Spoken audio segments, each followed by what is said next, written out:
exploring new trail today. Got motivated after my hike yesterday to Pikes Peak. So this is across the highway in Green Mountain Falls, a local trail I found dedicated to Thomas. There's Waterfall that I'm coming up on, and I just love the sound. So this is my first time here. It's quite not much running based on really steep and rocky terrain, but it sure is a nice day.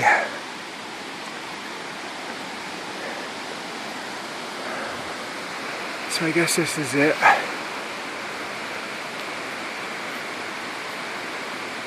Maybe I'll go up there.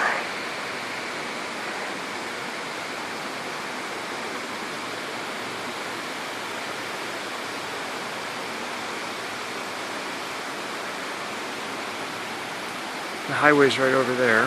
I can still hear today's the Cripple Creek Veterans Run from Woodland Park, so a lot of motorcycles out today. See if I can get a better view of this without breaking my neck. This is gorgeous in the winter.